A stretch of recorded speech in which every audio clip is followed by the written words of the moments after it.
The first thing I noticed was the smell of the vault. Not money, not paper, not metal. Dust. Old, dry, patient dust. The kind that gathers in places people believe will never be opened again. I was standing inside a private room at First Harbour Bank on my 40th birthday, holding a brass key my mother had placed in my palm less than an hour earlier. Behind me, a bank manager named Mr. Wilkes kept clearing his throat like he was trying to remove a secret from it. In front of me sat a grey metal box that had not been touched in almost 20 years. When he lifted the lid, I expected old photographs, maybe war medals, maybe my father's watch.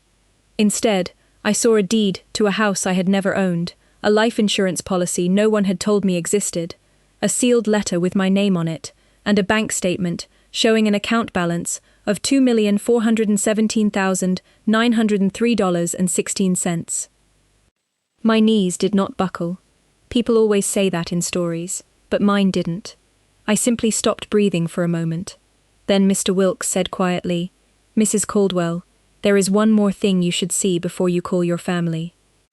That was the sentence that ruined everything I thought I knew about my father, my mother, my marriage, and the polite man my family had trusted for years. Good day, dear listeners. It's Nora again.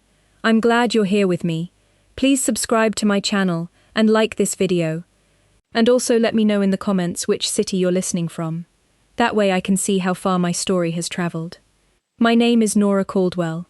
At the time this happened, I was 40 years old, teaching 11th grade American history at a public high school just outside Pittsburgh. I had been teaching for 17 years, long enough to know that truth rarely announces itself loudly. It usually sits quietly in the back row, waiting for someone patient enough to call on it. That was how I lived my life too, quietly. I had a small brick house with a blue front door, a 10-year-old Toyota Camry, a classroom full of teenagers who pretended not to care about Reconstruction, and a kitchen table covered most nights with essays, grocery receipts, and one chipped mug of peppermint tea. I was not poor, but I was careful. Teachers learn the difference early.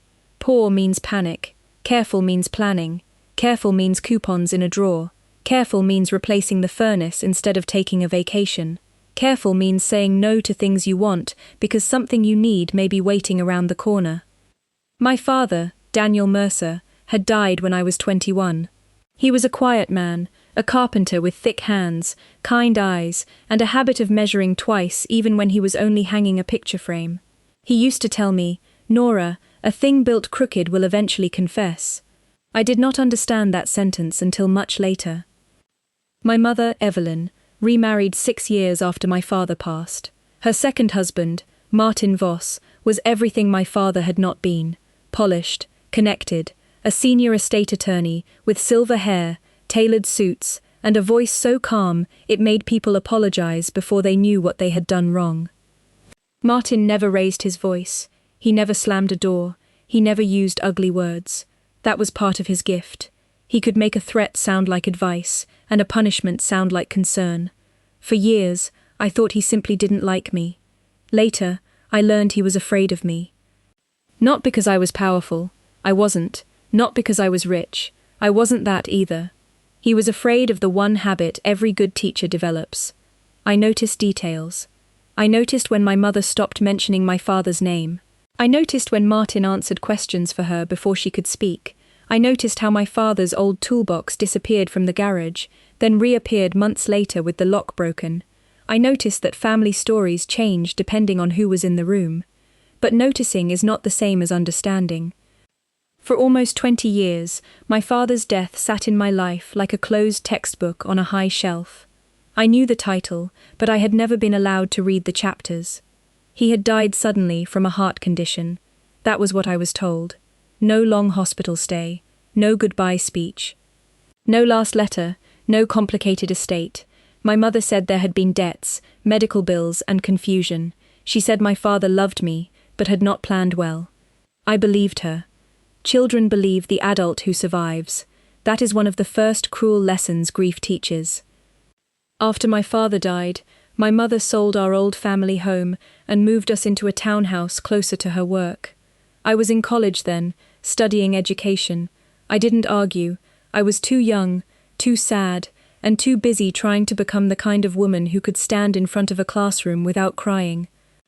Over time, my father became a collection of small objects: a photograph in my hallway, a cedar box of birthday cards, the smell of sawdust when I passed a construction site, the phrase, "measure twice," written on a sticky note inside my desk drawer at school.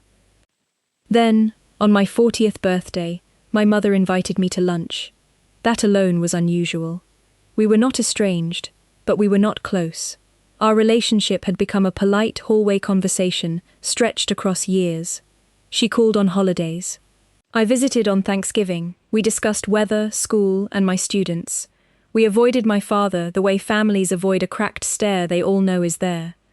She chose a small restaurant near the river, the kind with white napkins and prices printed without dollar signs. Martin was not with her, which made me uneasy before I even sat down.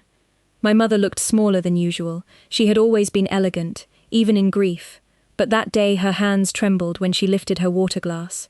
Her lipstick had bled slightly into the fine lines around her mouth. "Happy birthday, Nora," she said. "Thank you, Mum." For a while, we talked about ordinary things. My AP history students, a neighbour's surgery, the spring rain. Ordinary things can feel almost violent when something unspoken is sitting between them.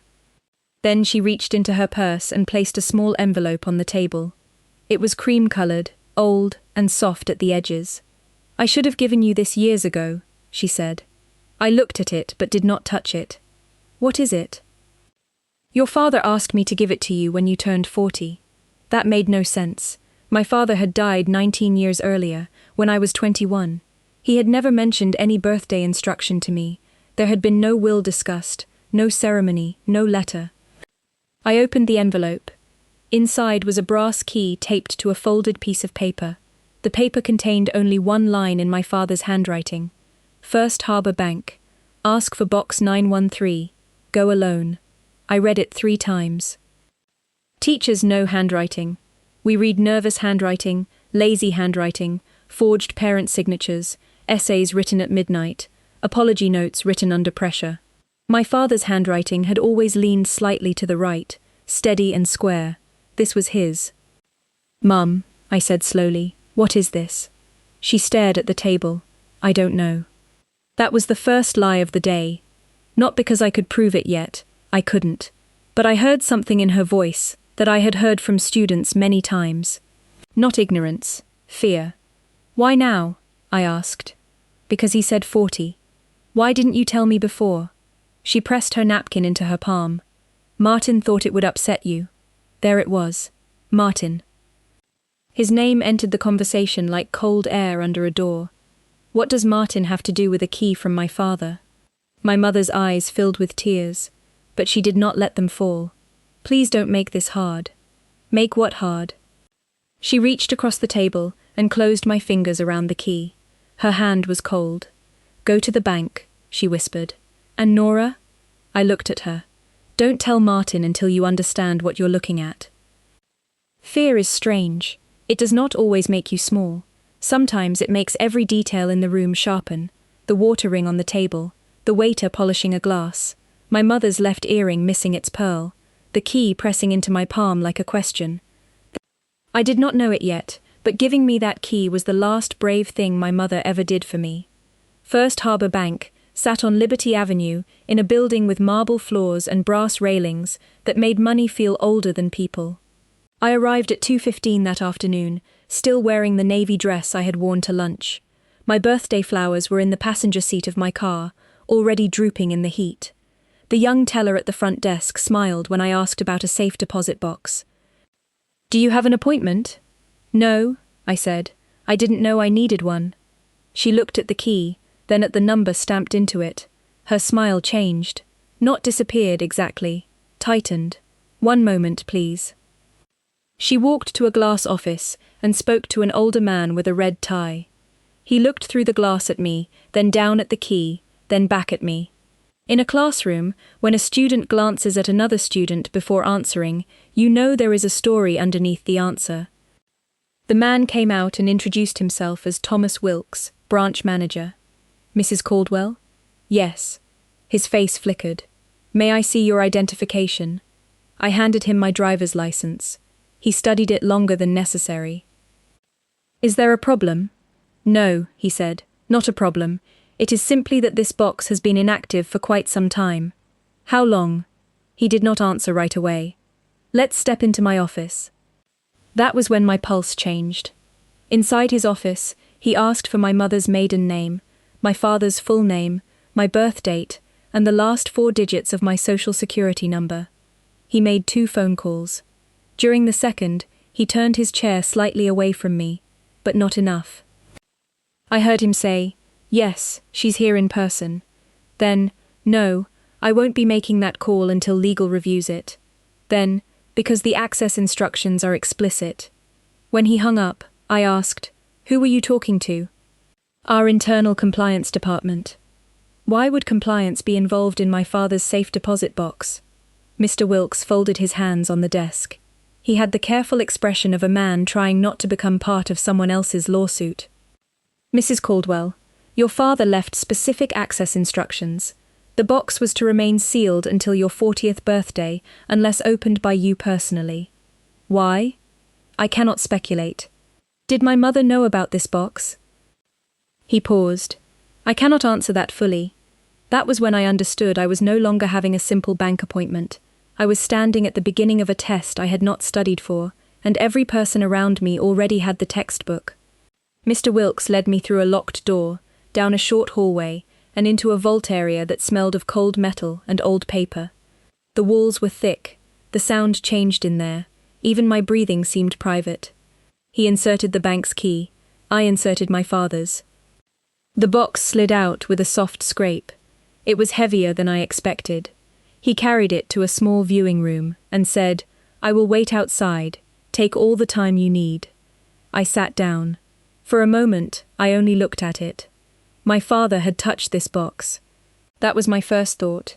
His hands, the same hands that taught me to sand wood with the grain, had placed something inside this metal drawer and trusted that one day I would find it. I opened the lid. On top was a photograph of my father standing in front of our old house. He looked younger than I remembered, smiling in a flannel shirt, one hand resting on the porch railing he had built himself. Under the photograph was a stack of documents tied with a blue ribbon. I untied it carefully. The first document was a deed. I recognized the address immediately. 2114 Maple Hollow Road. Our old house. The house my mother said she sold after my father died. Only according to the deed in my hand, it had never been sold by her. It had been transferred into a trust. The beneficiary was me. I felt the room tilt, but only inside my body. Outside, everything remained still. The table, the chair, the yellow legal light humming above me. The next document was a life insurance policy. $2 million. Primary beneficiary, Nora Elise Mercer Caldwell. My mouth went dry. The policy had been paid. I could see the stamp. Settled 19 years ago. I had never received $1. Below that was a bank statement from a trust account at First Harbor Private Wealth. The balance was more than $2 million. Then came the letter. My name was written on the envelope. Nora, age 40. I opened it with hands that felt separate from me. My father's letter began simply. "My dearest Nora, if you are reading this, then I was right to be careful." I had to stop there. Not because I was crying. I was not crying yet. Because the sentence told me my father had expected danger before he died. I read on. He wrote that he had created a trust for me after discovering irregularities in family accounts connected to my mother's new financial advisor. He did not name Martin directly, but he described him: attorney, charming, widowed, socially connected, close to Evelyn. My father wrote that he feared confronting the matter openly would put pressure on my mother and on me. He said he had gathered documents, made copies, and placed them where professional silence would protect them until you were old enough to act without being guided by grief. Then came the line that made my hands turn cold. If anything happens to me before I can explain this to you, do not accept the first story you are told. I folded the letter and sat there for a long time. That was when Mr. Wilkes knocked gently. "Mrs. Caldwell?" I opened the door. He saw my face and lowered his voice. There is one more thing you should see before you call your family. He brought in a second folder. This one was not from the box, it was from the bank's records. Your father requested that access attempts be logged, he said. There were several. Access attempts? Yes, attempts to open or reassign the box. By whom? His jaw tightened. An attorney named Martin Voss. The room became very quiet. Martin is my stepfather. I understand. When? 3 times. Once shortly after your father's death, once 12 years ago, and once last month. Last month. Before my mother gave me the key, before my birthday, before I knew anything existed. Did he open it? No, the instructions prevented that. And the trust account? Mr. Wilkes looked down. That is more complicated. Those 4 words followed me out of the bank like a shadow. I did not drive home immediately. I sat in my car in the parking garage with the folder on my lap and my birthday flowers wilting beside me. The concrete smelled damp. Somewhere below, a car alarm chirped once and stopped. My phone had 7 missed calls from my mother and 1 text from Martin. Happy birthday, Nora. Your mother said lunch went well. Call me when you can. It was such an ordinary message. That was what frightened me. In history class, I used to tell my students that some of the most dangerous people in the world did not look like villains. They wore uniforms, signed forms, attended dinners, chaired committees, shook hands, and used proper grammar. Martin Voss used proper grammar. I opened my father's letter again, but this time I read it like evidence, not comfort. Teachers grade with 2 minds. One mind listens to the voice, the other looks for structure, proof, contradiction, missing support. My father mentioned account numbers, dates, a notary, a woman named Celia Hart, a law firm that no longer existed, a phrase repeated twice, follow the substitutions. I did not know what that meant. Then I noticed something else. The life insurance policy listed my mother as contingent beneficiary, not primary. If I was alive, the money was mine. I had been 21 when he died, legally an adult. So why had I never been contacted? Why had my mother told me there was nothing? And why had Martin tried to open the box last month? I sat there until the parking garage lights flickered on. My reflection in the windshield looked older than it had that morning. I wanted to call my mother. I wanted to drive to her house and ask her what she had done. I wanted to hear a simple explanation, one that would let me go back to being a daughter instead of a witness. But my father's letter sat on my lap like a hand on my shoulder. Do not accept the first story you are told. So I made the first quiet decision of the entire ordeal. I did not call anyone. I drove home, put the folders in a canvas tote bag, and placed the bag under the loose floorboard in my hall closet, where I kept old Christmas wrapping paper. Then I made tea I did not drink and opened a yellow legal pad. At the top I wrote 1 word. Questions. By midnight, I had filled 3 pages. Who handled Dad's estate? Who paid the insurance? Who received notices? What happened to the house? Who is Celia Hart? What does follow the substitutions mean? Why did Martin try again last month? What does Mum know? Then I wrote another word. Evidence. I listed everything I had seen. The key, the box, the deed, the policy, the bank statement, the access log, the letter. I wrote down the time, the names, the location, and the exact words Mr. Wilkes had used when I could remember them. I was not brave. I was careful. There is a difference. The next morning, I called in sick to school for the first time in 2 years. Then I called the only attorney I trusted, though I had not spoken to her since college. Her name was Rachel Kim. Rachel and I had worked together in the campus writing center when we were 20. She became a probate litigation attorney. I became a teacher. We exchanged Christmas cards for a while, then life became busy, as it does. But I remembered something about Rachel. She was not impressed by powerful men. When I explained only the outline, she said, "Do not email me anything yet." That stopped me. Why? Because if this is what it sounds like, you need to assume someone may try to access your accounts, your mail, or your devices. My stomach tightened. Rachel, that sounds dramatic. It is not dramatic. It is procedural. Are the documents physically with you? Yes. Good. Make copies today. Not at your school, not at a store near your house. Go somewhere unfamiliar. Pay cash if you can. Then bring the originals to my office. Should I call my mother? No. Martin? Absolutely not. Her voice was calm, but each word landed like a chair being set straight before a difficult meeting. Nora, she said, people who misuse estates depend on two things, confusion and emotion. We are going to deny them both. That sentence became my rule. Confusion and emotion were not allowed to drive. By noon, I had copied every document at a print shop 20 minutes away. By 2, I was in Rachel's office downtown, sitting across from her while she read my father's letter in silence. Rachel had the stillness of a surgeon. She wore no jewelry except a watch. Her office had 1 window, 3 file cabinets, and a framed quote on the wall. Facts are stubborn things. After she finished reading, she looked at me for a long time. What? She tapped the letter. Your father knew enough to be afraid, but not enough to finish the fight. What does that mean? It means he preserved a trail. A trail to what? To whatever was being taken. She called in a forensic accountant named Miguel Santos. He had kind eyes, grey hair, and the tired patience of a man who had spent 30 years watching people lie through spreadsheets. He reviewed the trust statement first. This account did exist, he said. The question is whether the funds are still there, restricted, transferred, pledged, or misdirected. Misdirected? He looked at Rachel before answering. Sometimes money is not stolen all at once. Sometimes it is walked slowly through doors that look legal.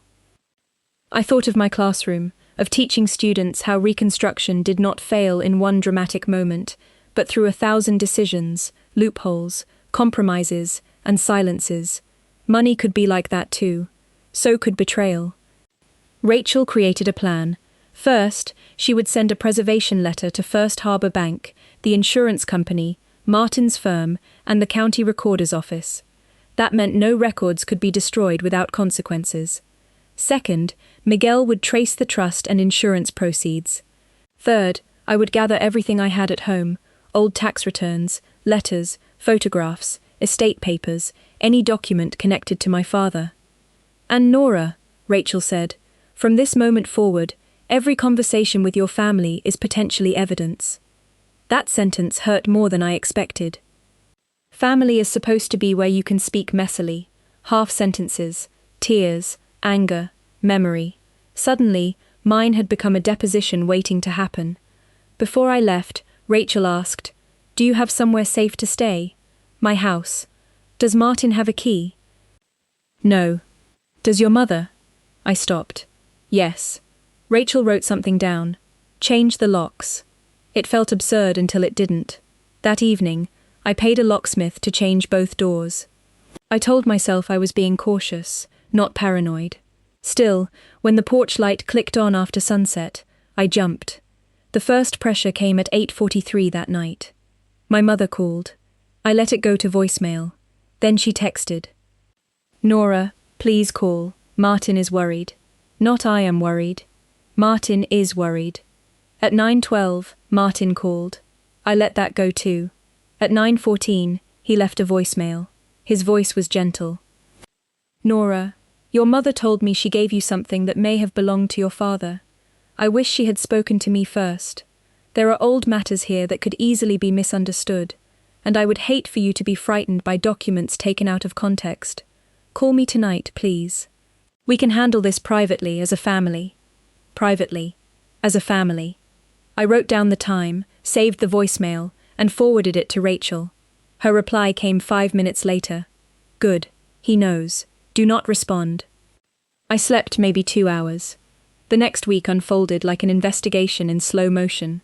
I went to school each morning and taught the Progressive Era, the New Deal, and civil rights, while my own private history was being excavated downtown.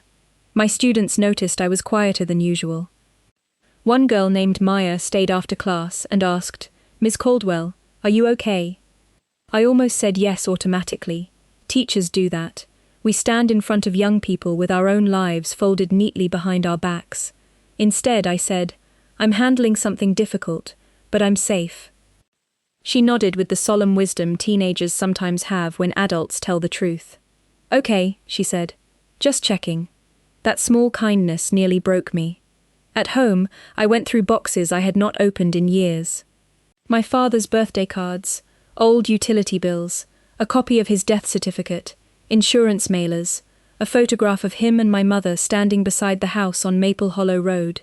Behind one picture frame, I found a folded receipt from a storage company dated 3 months before he died. Unit 47B. Paid 1 year in advance. I stared at it. Another locked box. Another hidden place. When I showed Rachel, she said, "We find out if it still exists." It did. Not the original unit. That had been emptied 18 years earlier, but the storage company had a paper archive, and by what I can only call grace, the old manager had been meticulous. Unit 47B had been accessed twice after my father's death. Once by my mother. Once by Martin Voss, using a power of attorney. Power of attorney? I asked Rachel. For my father?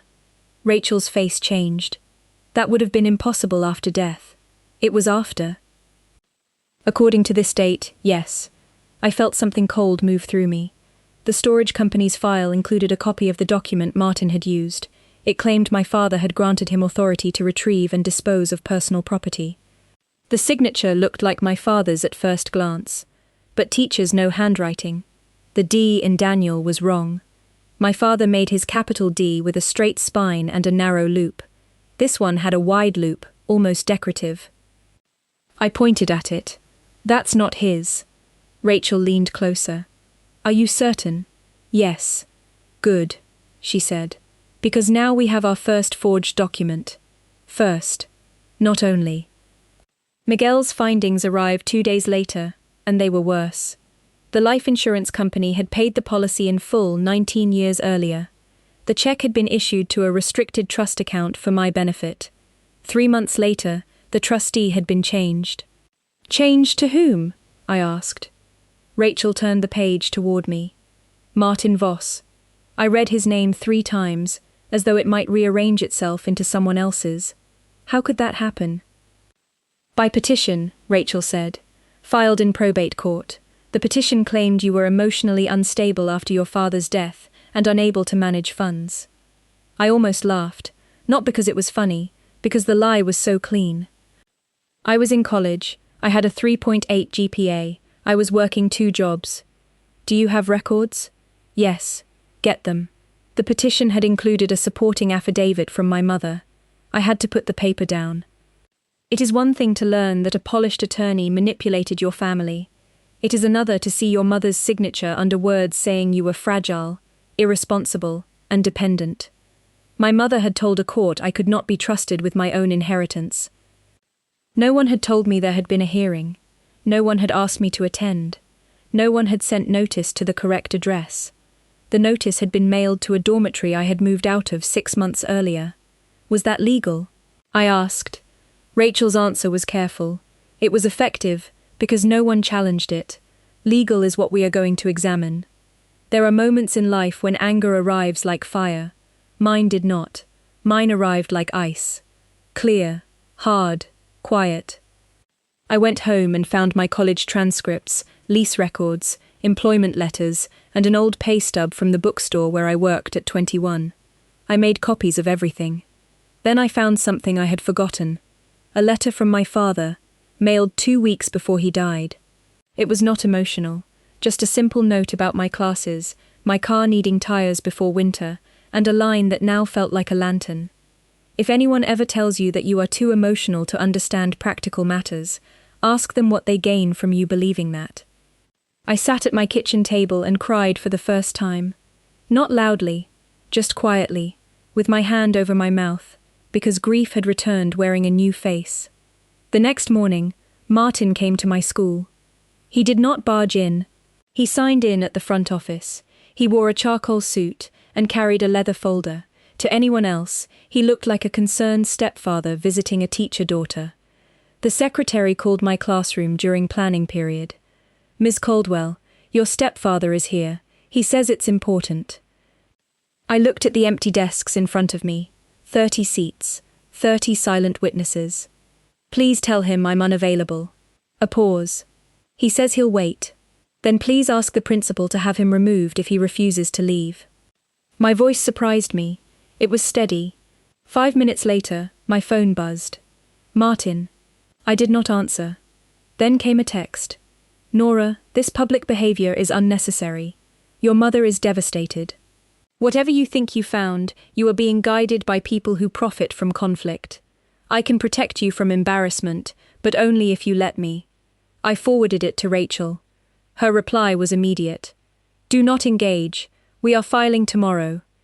The complaint Rachel filed was civil at first: breach of fiduciary duty, fraud, conversion, unjust enrichment, forgery, and concealment of trust assets. She also petitioned to reopen my father's estate and remove Martin from any authority connected to it. Once filed, the quiet war became official. Martin responded through his own attorney, a man named Calvin Reed, who wrote letters that sounded like perfume over smoke. He called my claims emotionally driven, tragically misinformed, and an attempt to rewrite settled family matters. Settled. That word bothered me. In my classroom, I always told students that history is never settled just because powerful people stop discussing it. Rachel requested discovery. That was when the first real crack appeared. Martin produced trust documents, but not all of them. He produced bank statements, but with missing months. He produced correspondence, but several emails referenced attachments that were not included. Miguel noticed immediately. Missing teeth, he said. What? When records have gaps in exactly the places money moves, I call them missing teeth. Then First Harbor Bank produced its preserved records under subpoena. The truth began to come into focus. After my father's death, the insurance money entered my trust account. Martin petitioned to replace the original trustee, a woman named Celia Hart, claiming she was unavailable and I was incapacitated by grief.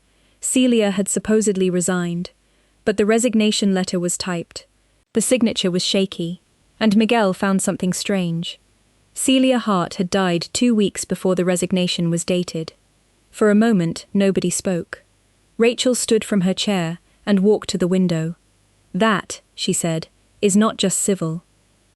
A dead woman had resigned from a trust. A dead woman's signature had helped Martin take control of my inheritance. Now I understood my father's phrase. Follow the substitutions. Celia Hart had been the original trustee. Martin had substituted himself. Notices had been substituted. Addresses had been substituted. Truth had been substituted, with paperwork. A crooked structure will eventually confess. But before it confessed completely, it tried to protect itself.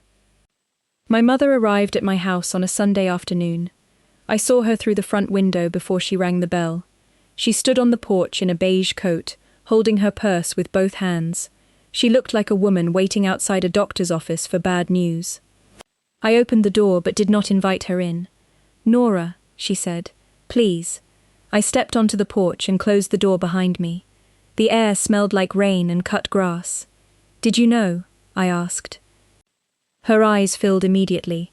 That is not a simple question. It is actually the simplest question I have. She looked toward the street, as if Martin might be parked there. I knew your father had set something aside for you. How much? I didn't know at first. At first. She flinched. Martin said it would overwhelm you.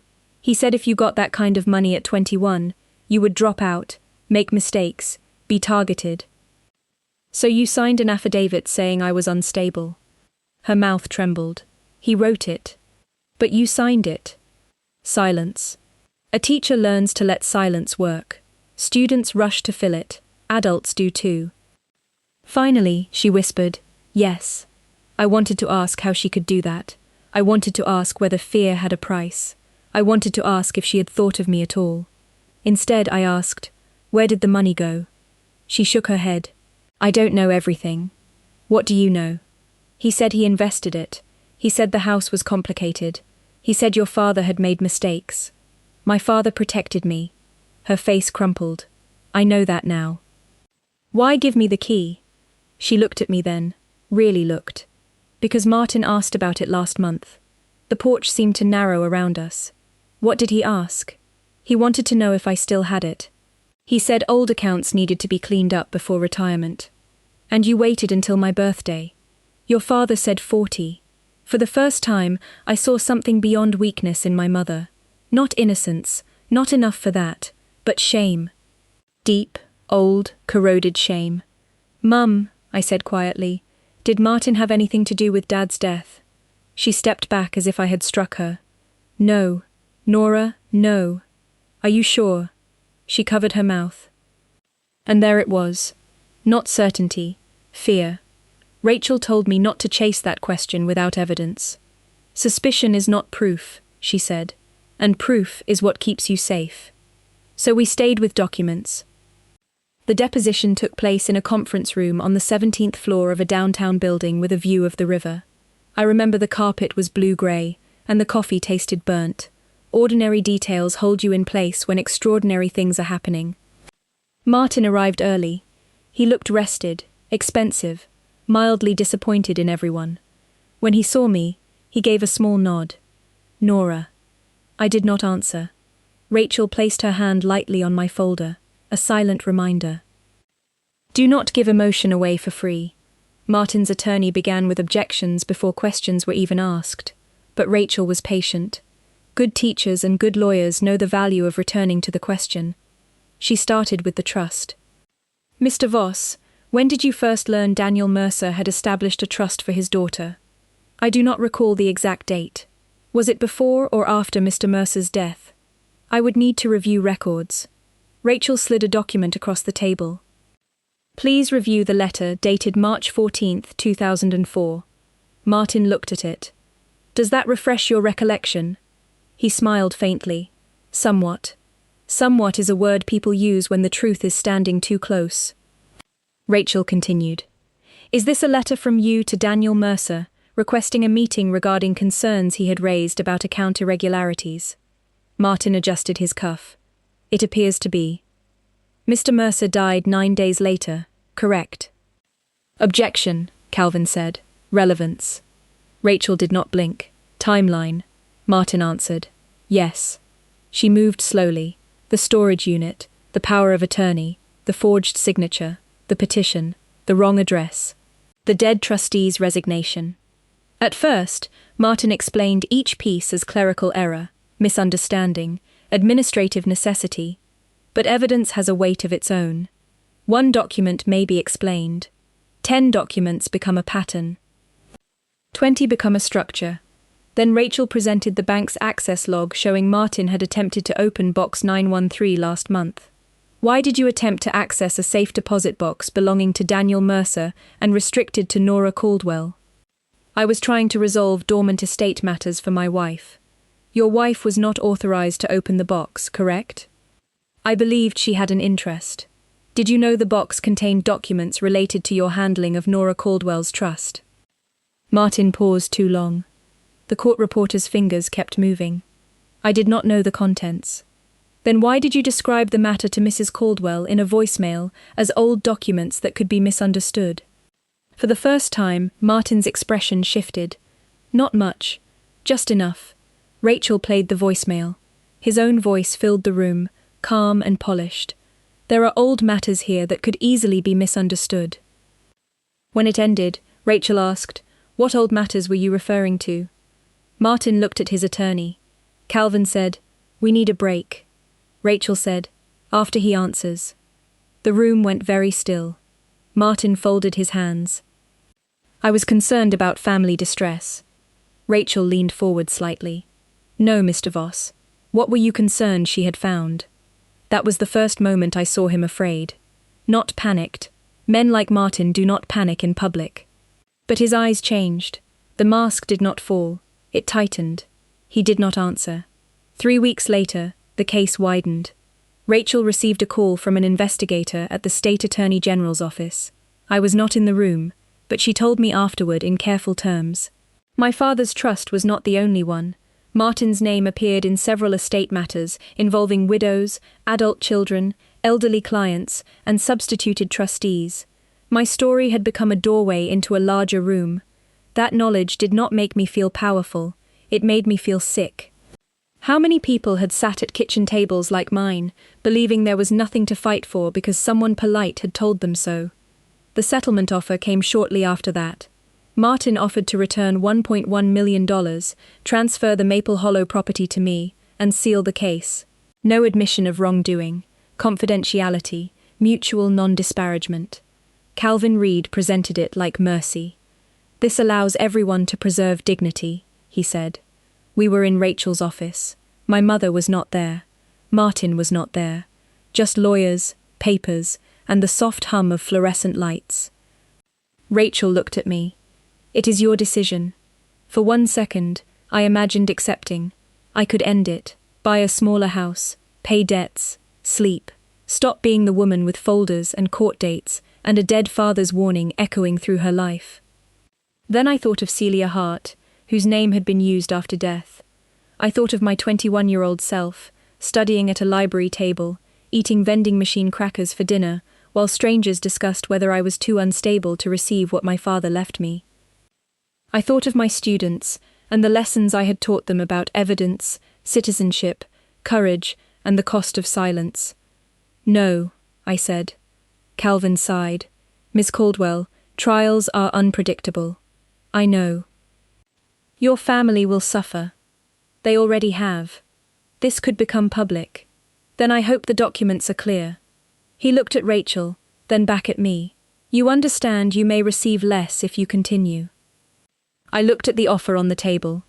Money was not the real story anymore. Maybe it never had been.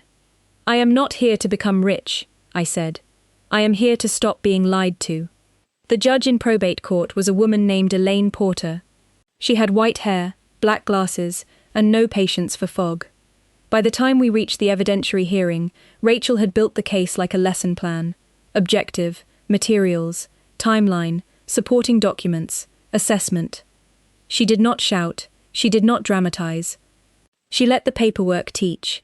The wrong address showed lack of notice. My college records showed I was not incapacitated. The dead trustee's resignation showed fraud. The forged power of attorney showed unauthorized access. The bank logs showed ongoing concealment. The missing statements showed money movement. Miguel testified for 3 hours. He explained how trust assets had been moved into investment vehicles controlled by entities connected to Martin's firm. He showed fees paid to shell companies. He showed transfers labeled administrative expenses that had no invoices.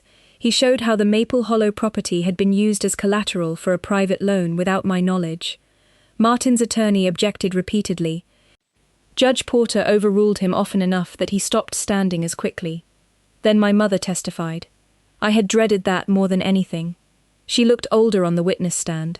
Without Martin beside her, she seemed unfinished, like a sentence missing its verb. Rachel questioned her gently. "Mrs. Voss, did you sign an affidavit in 2005 stating your daughter was emotionally unstable?" "Yes." "Who drafted that affidavit?" "Martin." "Did you believe the statements were true?" My mother closed her eyes. "No." The word moved through the courtroom quietly, but it landed everywhere. "Why did you sign it?" My mother's hands twisted in her lap. "Because he told me if I didn't, Nora would lose the house to taxes and creditors. He said Daniel had left a mess. He said he was protecting us." "Did you ever see documents proving that?" "No." "Did you ask?" A tear slipped down her cheek. "No." "Why not?" My mother looked toward Martin. He did not look back. Because by then I had learned not to ask questions that made him quiet. That sentence changed the air. For the first time, I understood something I had not wanted to understand. My mother had betrayed me, yes, but she had also been managed, pressured, isolated, not innocent, not excused, but not the architect. Martin was. When Martin testified, he performed calm beautifully. He used words like fiduciary discretion, family context, administrative necessity, and retrospective misunderstanding. Rachel let him speak. Then she showed him his own billing records. On the day after my father's death, Martin billed 1.4 hours to Mercer Asset Containment Strategy. He stared at the page. Rachel asked, "What assets were you containing, Mr. Voss?" I would need context. She showed another entry. Review daughter notice issue.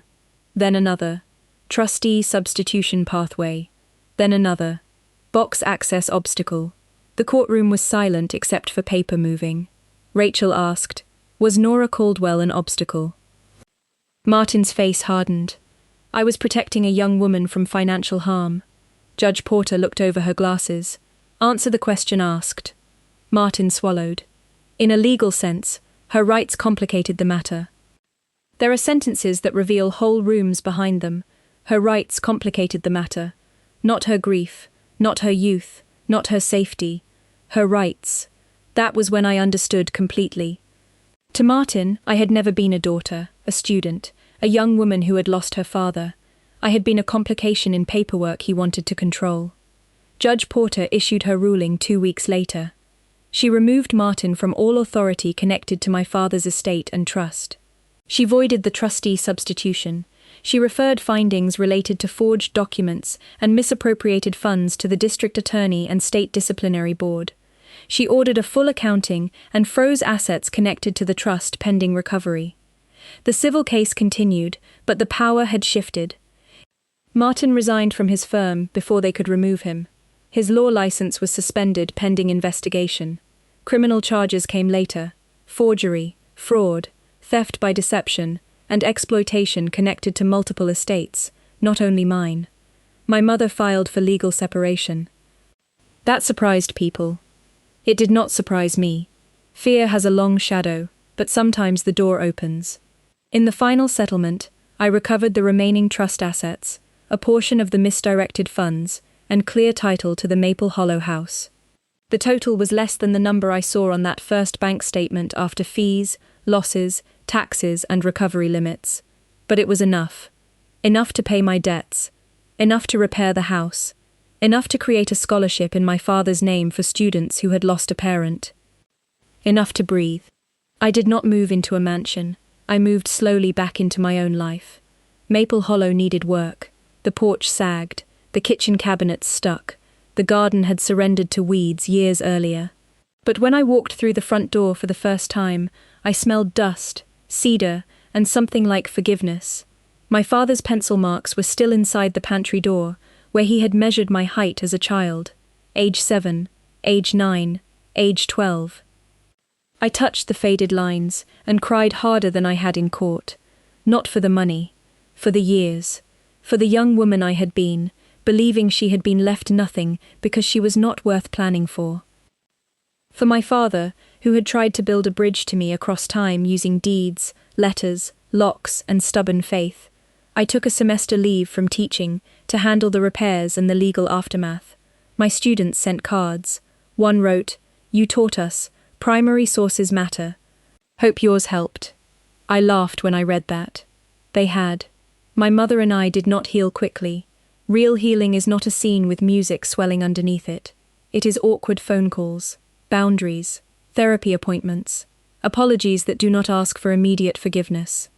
It is learning to sit in the same room without pretending. One afternoon, she came to Maple Hollow and brought a box of my father's things she had kept hidden from Martin: his drafting pencils, his tape measure, a photograph of the 3 of us at Lake Erie, a birthday card he had bought for me before he died, for my Nora when she turns 40. Inside he had written only one line: "You were never my burden, you were my best work." I keep that card framed above my desk now. I went back to teaching the following fall. On the first day, I stood in front of my classroom and looked at all those young faces pretending not to be nervous. I told them what I always tell them. History is not just what happened. It is what can be proven, what was hidden, who benefited, and who was brave enough to ask another question. They groaned because students always groan when teachers sound philosophical on the first day, but a few of them wrote it down. I still live carefully, not fearfully, carefully. I have a garden now, tomatoes, lavender, rosemary, and one stubborn rosebush near the porch steps. I kept my Toyota until it finally gave up. I still drink peppermint tea from a chipped mug. I still grade essays at the kitchen table. The money changed my safety. The truth changed my spine. There is a difference. People sometimes ask whether I hate Martin. I don't know that hate is the right word. Hate keeps you tied to someone. What I feel is distance. Legal, emotional, permanent distance. As for my mother, I love her with boundaries now. That may not sound poetic, but it is honest. Love without boundaries nearly destroyed us. Love with boundaries gives us a chance. And my father? I understand him better now. He was not a perfect man. No one is. But he knew something was crooked, and before he ran out of time, he built a structure strong enough to hold the truth until I was ready. A key. A box. A letter. A trail. A daughter who had been trained by life to notice details. The lesson I learned is this. When someone tells you not to ask questions because it will upset the family, ask who benefits from your silence. When someone calls you emotional for wanting records, ask why the records frighten them. And when the truth comes to you quietly, in an envelope, a bank vault, a strange phone call, or a document that does not make sense, do not ignore it, just because it arrives late. The truth has a weight of its own. Sooner or later, every crooked thing gets tired of standing. If you were in my place, what would you have done when your own family asked you to stay silent? Would you have taken the settlement and walked away, or would you have kept going until the whole truth came out? Tell me in the comments. And if this story touched something in you, please share it with someone who needs the courage to ask one more question.